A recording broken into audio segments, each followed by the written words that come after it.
This is Campus News, reporting the top stories from colleges and universities. Next on Campus News, see how some students turn a childhood board game into a real-life rumble. After reaching a new milestone, an MSUM announcer gets acknowledged for his achievement. Another local educator has won Professor of the Year. See how swimming with these fish earned him the title. But first, a local college student hits the high notes on a national singing competition. Good morning and welcome to Campus News. I'm Brian Ashburn. And I'm Jessica Gulseth. Whether it's on a field or on a stage, many college students dream of making it big. I caught up with an MSU Moorhead student who's showing off her musical talent on America's most popular singing show. Andrina Brogdon was born for the stage. Yes, I've always kind of been involved in music. Whether she's performing at home, Then I was always singing with my family. in talent shows, or as Cinderella. And I started being in like musicals and stuff. She always dreamed of one stage in particular. American Idol has always kind of been, off in the distance that maybe I would like to do that one day. The distance? Only 400 miles to Omaha, Nebraska, where she tried out for the show's 13th season. When I walked into the judges' room, I was actually really nervous. I thought I would be like speechless and I'd be like, but I didn't, which was good. Standing in the light of your halo, I got my angel now. It's like Surreal, like I didn't feel like it was real. every rule I had you breaking. It's the risk. You have a really beautiful voice, really beautiful. And then Harry's like, Way better than average, but not strong enough for American Idol. and at that point in my head, I'm like, I'm not going through. I disagree with Harry. But I got the feeling you're going to rise to the occasion. thank gosh. Congratulations. See you in Hollywood, baby. Kind of the college experience prepared me for Hollywood Week because you did not sleep during Hollywood Week. It was go, go, go. College helped me that way too. I mean, I had early morning classes.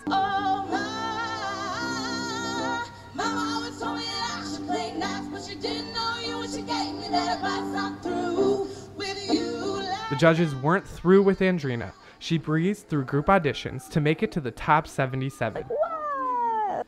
And while she can't say how Hollywood Week ended, she had one message to the fans watching. Vote for me. If I make it on the show, vote for me. Andrina is a freshman music industry major. The music department hosted a viewing party on campus to watch Andrina's television debut. Friends and classmates cheered along as Andrina sang her way to Hollywood. They say they are proud of her for representing the music department on national TV. I'm super excited for her. I think it's awesome that she gets this chance and that she's representing the music department at MSUM. This came out into the open and it came on the news. I got a lot of support and feedback on Twitter from a lot of classmates, and I thought that was really cool. You can follow Andrina's journey Wednesdays and Thursdays on Fox. Discussions that began in August about the budget deficit between the MSU Moorhead administration and Faculty Association came to an end last week. The administration announced that 17 fixed-term faculty would not be renewed for the 2015 academic school year. They also announced that 3 tenured faculty will not be returning for the 2016 year. Provost Blackhurst says that 21 faculty accepted early retirement offers and will eliminate the $8 million deficit.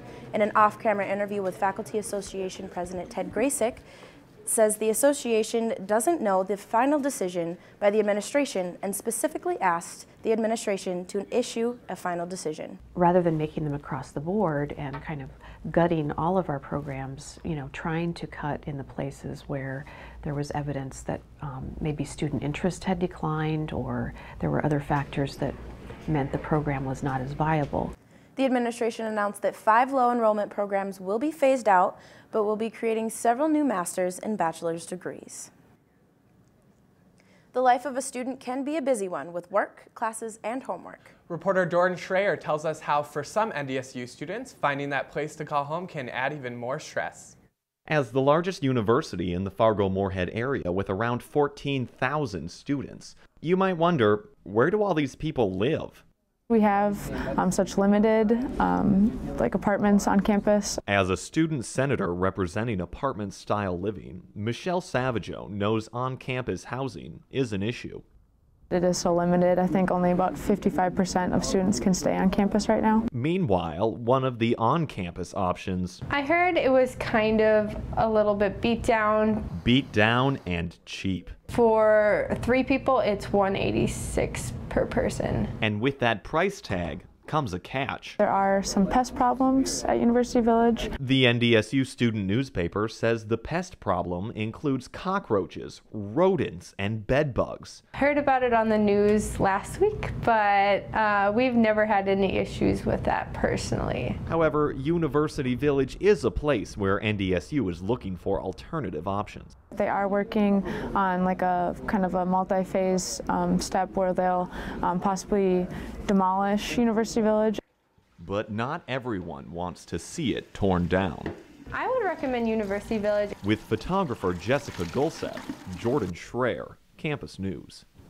NDSU is building additional housing that will cost students over $2,000 for a 4-bedroom 4-bath and $650 for an efficiency. College students know all too well how difficult it is to pay for an education.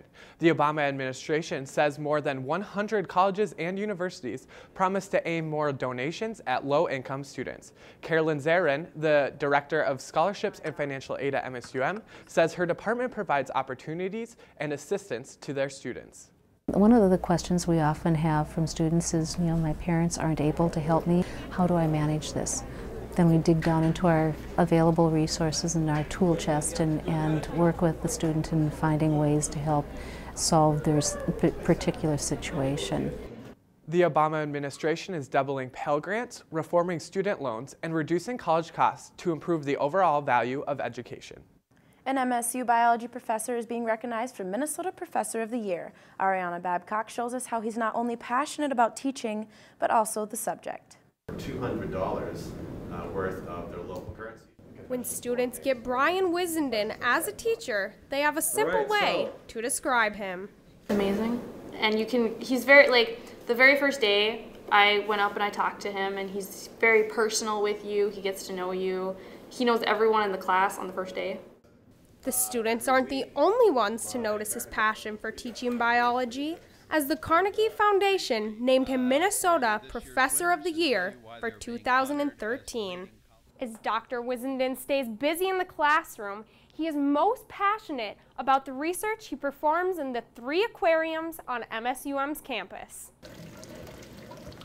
The MSUM biology professor focuses most of his research on one of his favorite topics, tropical fish. Right, you communicate the love of the topic, not just the facts and the concepts. Wissenden has committed time to establish these aquariums at MSUM because he believes students need hands-on experience researching. So we euthanize the fish? Even as undergraduate students. You have to be personally invested in order to engage. Biology professor Ellen Brish won Professor of the Year in 2007. And he brings sort of this excitement and infectious desire to get involved in research to the whole department.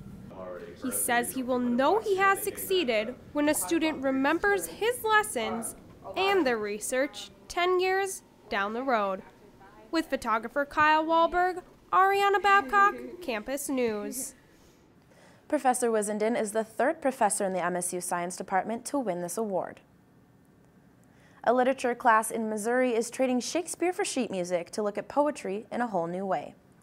Students from the University of Missouri are taking a class that studies rappers Jay-Z and Kanye West. Literature professor Andrew Hobrick came up with the concept when he was listening to Jay-Z and Kanye while trying to decide which classes to offer for the semester.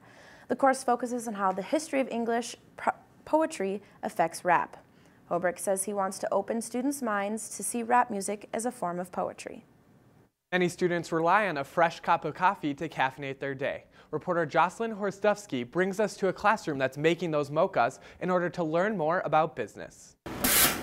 From the outside, the brew at Concordia College looks like any other coffee shop. But inside, it's a place where students can grow in their business skills. It's a student-run business, and it's a coffee shop. It's a coffee shop with sandwiches, and it's a great place to gather, and it's just a really great experience. If you want to be part of a student experience and run your own business and be part of an entrepreneurial organization, this is the place to be. The Brew sells Starbucks coffee products, a decision that was made by full-time students and managers of the Brew, Victor Crindle and Aaron Einerson. Victor and Aaron are the first two managers of the Brew. Victor's more on the finance side of things, and Aaron is a nutrition major. So we kind of split it up that way, that we'd have someone on the nutrition side as far as food safety and turning the food and what healthy choices we could have. The Brew is what it is because of Aaron and Victor and our student workers. For Victor, it is the student workers that make his job worth it. Aaron and I really try to make the students involved. And sometimes we even feel like we don't do much. The students really do everything. For Aaron, being a manager means new opportunities every day. I just like how much of a learning experience it was. I feel like I'm constantly learning things every day. And student workers at the Brew have opportunities to be creative daily. Kind of feels like you're making art in a cup. With photographers Hans Kammerer and Jenna Weinberger, Jocelyn Horostevsky, Campus News. Brew doesn't just stand for how they make the coffee, it is also Concordia's motto of becoming responsibly engaged in the world. As new technology allows people to work together virtually, one MSUM professor is teaching students cutting-edge skills for their future careers. The physics department put on a workshop about a software development program called GitHub. The workshop had students get hands-on experience working with the program. GitHub allows the users to create or use previous development projects. You can then send what you worked on to another person. Dr. Matthew Craig hosted the workshop to help students gain a better understanding of the software. Craig believes learning this style of skill early will help the students' future careers. 9 Concordia men paraded on stage not just to entertain their fellow students, but to raise money for a good cause. Reporter Oniza Oakere shows us how fun and charity can go hand in hand. I see a great misfortune coming your way. It was a night of laughter and cheers at Concordia College as 9 men competed to be crowned Mr. Concordia. The contestants kept the crowd entertained and excited through the night.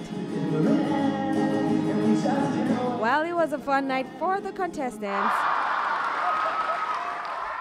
and the audience, it was also a night that broke a donation record for the sponsoring organization, the Lambda Delta Sigma sorority. $1,512.31, which is the most we've ever raised, and it's just really exciting.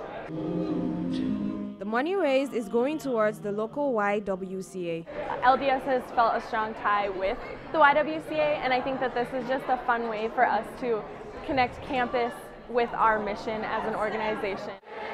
As for covers like Tara Dykema, it was a great night, and only one word best describes the event. Well, I mean, we're cobbers. It's corntastic. And finally, the audience welcomed the moment they had been waiting for. 2014 Mr. Concordia is Alex Louise. I think it's a really fun event, and I feel honestly honored. So many great talents and great people up there that I feel, I feel great, I guess. Alex Elizarraga, the newly crowned Mr. Concordia, may have taken the crown home tonight, but the true winners are the families and members of the YWCA. With photographer Seri Switsujewski, Onize Ohikere, Campus News. While the event was entertaining for some, other cobbers had issue with the content. The Concordian covered a straight and gay alliance meeting where members expressed concern over how diversity and gender roles were portrayed. The article sparked a debate online, causing students to voice their opinions on whether the humor was appropriate or not. Saga co-president Colin Sullivan says the debate raises bigger issues about the Concordia community. But when the article came out about Saga's discussion, people seemed to be less focused on the ways in which they could change their actions based on these events, and seemed more focused on the ways in which they needed to defend their actions based on these events. Some of the performers spoke out on Facebook saying people got the wrong message. They say they were not intending to objectify women. 4 MSUM students, along with Professor Juan Cabanella, got a chance to view the latest supernova. Supernovas occur when the star is pushed to the point of thermonuclear explosion. This supernova was discovered on January 22nd by University of London students. The MSUM students took this picture when they went out to view the spectacle. I'm excited, but it's fun to have people out there with me who are just as excited as I am looking at this thing and getting all tuned up, and it's pretty easy to do. The supernova is visible with a simple pair of binoculars. Bill Nye the Science Guy. Many college students grew up watching The Wacky Scientist. Now, instead of showing us a crazy experiment, Bill Nye is arguing for evolutionism against Ken Ham and creationism.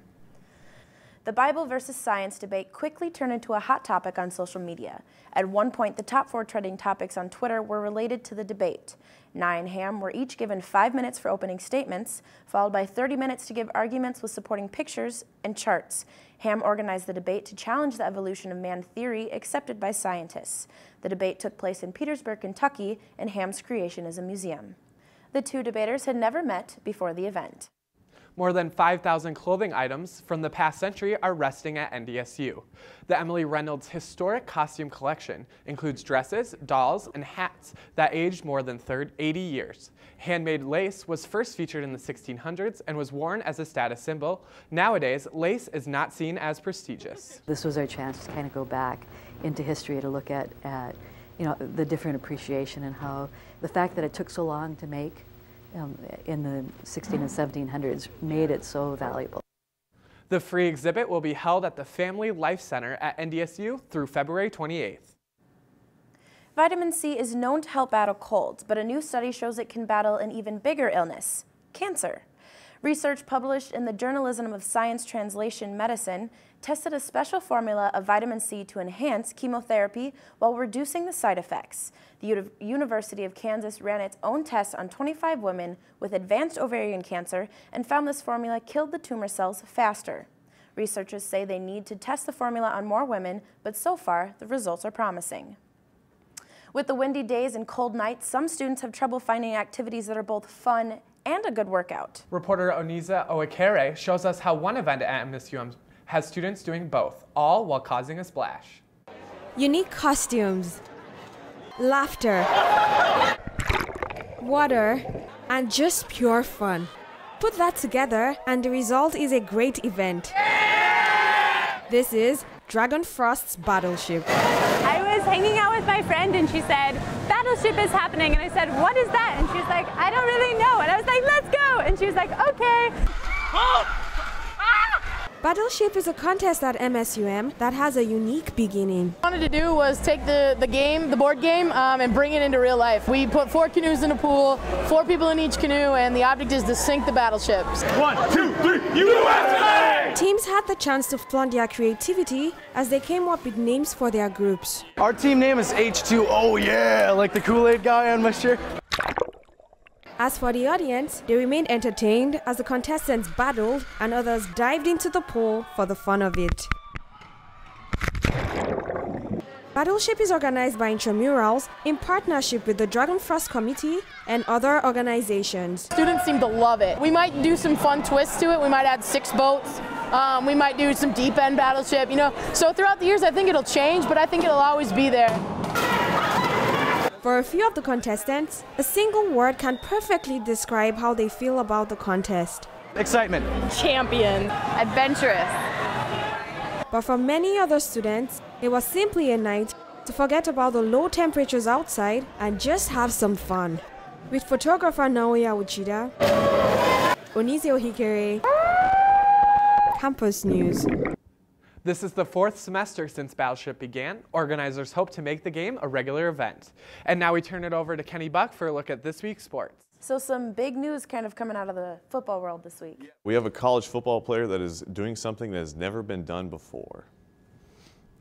A Missouri Tigers football player is making history, not by throwing touchdown passes or making tackles. Nope, he's making history by simply being himself.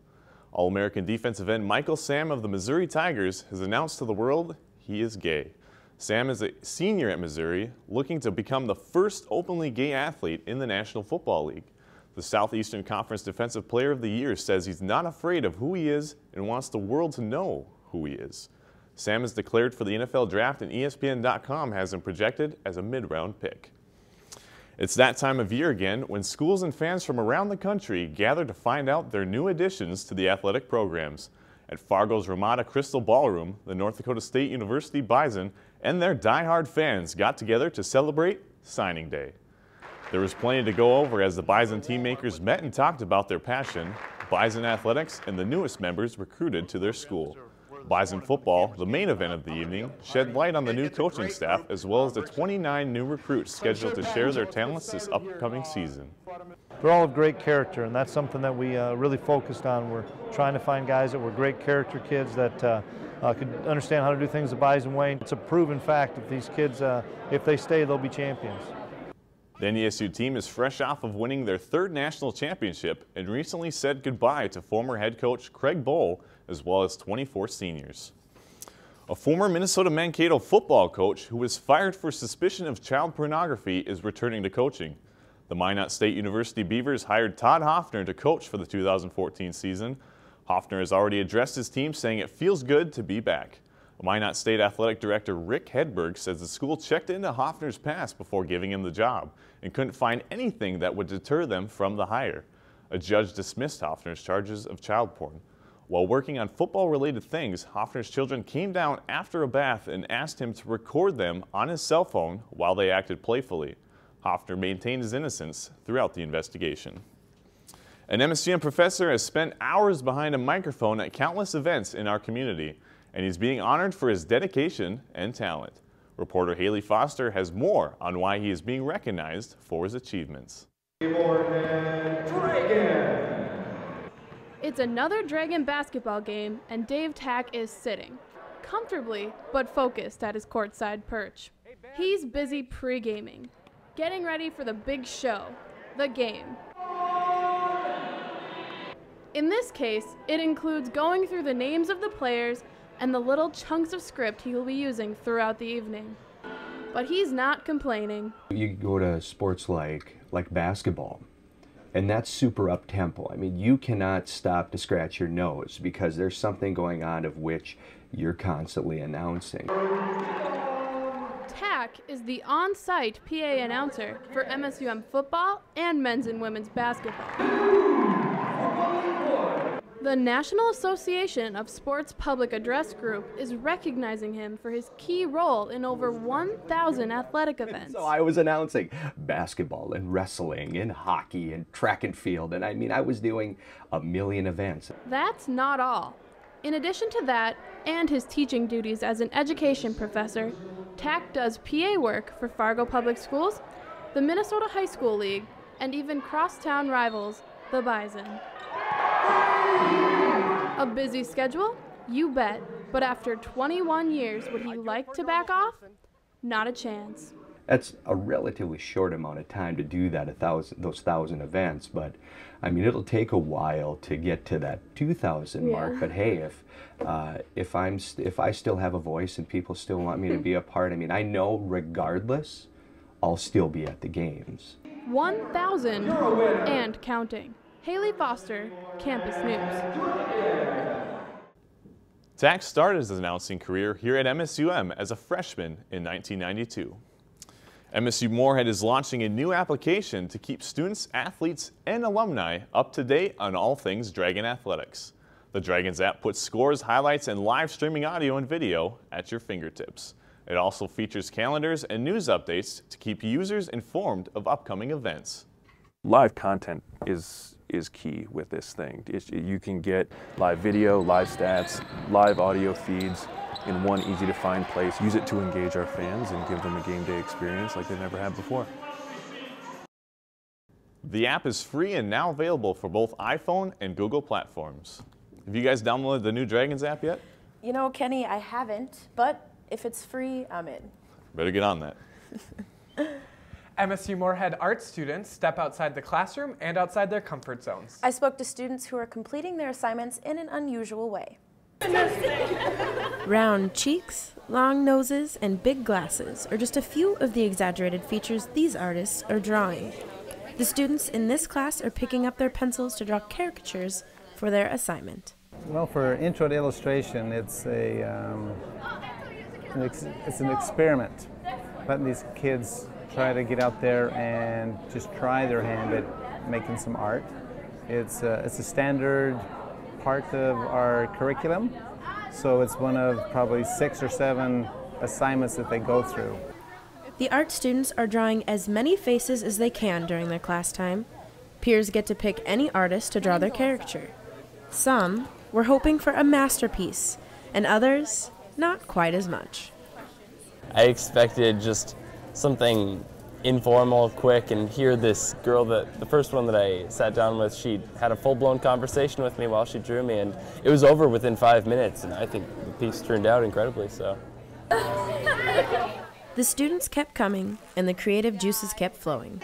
While having fun is a clear bonus of the assignment, these artists do intend to learn from it. I'm just trying really to just draw every day and just improve in general, just keep chugging along and getting to the best of my abilities where I can be. Taking real people and putting them in like an abstracted cartoon type form, it really does help. It just kind of gives like just a different style. Drawing caricatures could be in their future. For many of them, drawing wacky faces with big eyes is just another growing experience as an artist. Professional character artists are often hired to sketch people at parties and special events. They can make about $100 an hour. And that's it for this edition of Campus News. We leave you with another look at Battleship. Thanks for joining us, and have a great week.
Campus News is produced by the Television News Workshop in the Department of Mass Communications at Minnesota State University Moorhead in cooperation with Prairie Public Television.